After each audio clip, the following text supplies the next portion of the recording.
Winston Churchill once said, when you're going through hell, don't stop. And I think that's the mantra for Donald Trump over the past, year and a half, all these fake trials coming at him.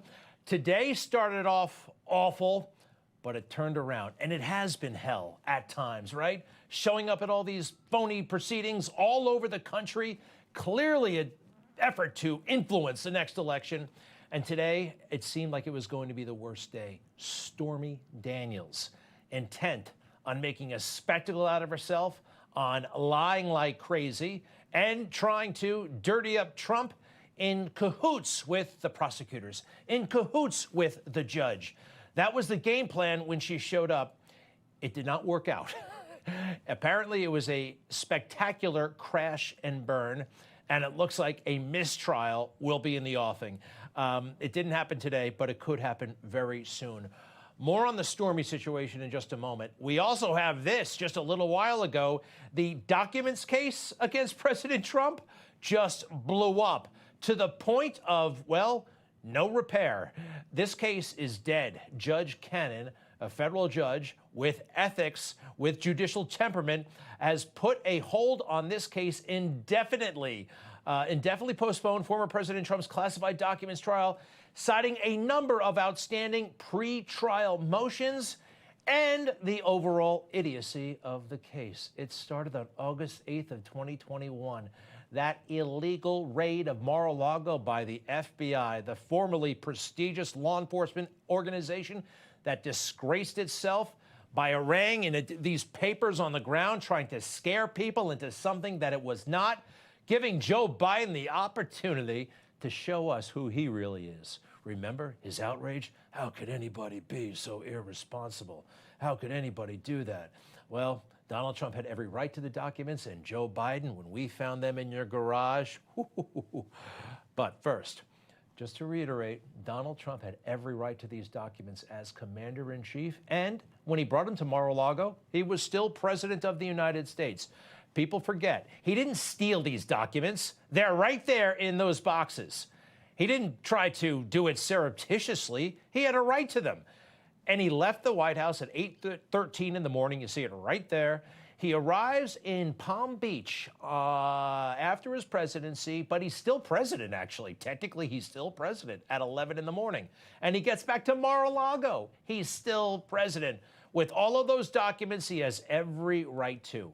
And he's president for another, 14 minutes or so. Constitution says noon, but Joe Biden jumped the gun. Took it at 11:47. And it turned out that Joe Biden had classified documents all over his messy, disgraceful garage. And what did he do? Like any politician, tried to blame everybody else and refuse any responsibility whatsoever. Do you take responsibility for at least being careless with classified material? I take responsibility for not having seen exactly what my staff was doing. It goes in and points out things that appeared in my garage, things that came out of my home, things that were moved not by me, but my staff. Your staff was going into the garage like that and just dumping them there? It's papers from 1975? No, Joe, that was you. But you really did stick to this staff line. You did it. Your lawyer did it. He was saying staff was clearly involved, responsible for the packing. We don't see presidents and vice presidents during transitions packing boxes. But he recognizes now when he looks back on it, maybe more involvement on his part was necessary because it didn't go the way he thought it should have gone. I hate this. They take us all for chumps. They assumed, actually, rightly, that members of Congress would not read the Hur report.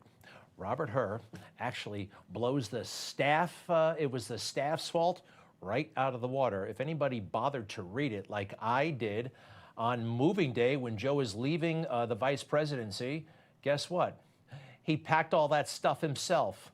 One military aide, according to Robert Hur, this is in his report, recalled seeing him, Joe Biden, packing by himself and just him moving his stuff one at a time into the truck.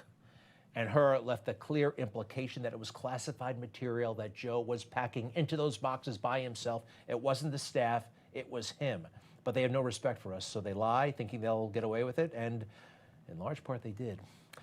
But back to Stormy Daniels and the stuff that's going on. Now, first, all right, I don't believe they hooked up, all right? There's plenty of evidence that indicates they did not. It doesn't really matter, but for those of you who thought, well, why would the hush money payment have been sent and all that stuff? Why about the non-disclosure? Did you know that the National Enquirer paid $30,000 for a story that they knew was not true?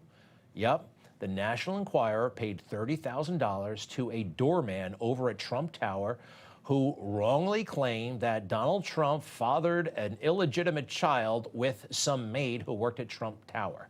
That story was, according to David Pecker, 1,000% false, yet they just paid the money. See the last line? We discovered that it was absolutely 1,000% untrue. They were doing some of this stuff on their own. People wanted to help. They wanted to help, and they did some stuff. So Trump and Stormy, what do you think, huh? It doesn't matter, but I do know this. What's happening right now, they're guilty of what they say the payment was designed to do, to influence an election. Remember, influence an election. Nobody should ever try to influence an election, right? Prosecutors will try to convince the jury Trump wanted to influence the 2016 election when he directed his former fixer Michael Cohen to pay off porn actress Stormy Daniels to keep quiet about a long-denied affair. Pecker entered into this unorthodox catch-and-kill deal with Trump with the express goal of influencing the 2016 election in Trump's favor. Influencing an election? Oh my gosh, who would ever try to? Well, let's talk about this. Are they, the prosecutors, trying to influence this election? Can we go back in time? When did they apparently or allegedly hook up? July 2006, alleged hookup, okay? And when did this thing blow up? In 2018. That is 6 years ago. An investigation starts. The investigation takes 6 years, 5 years. He gets indicted last year, right in the battle for the nomination, right in the middle of that part of the campaign.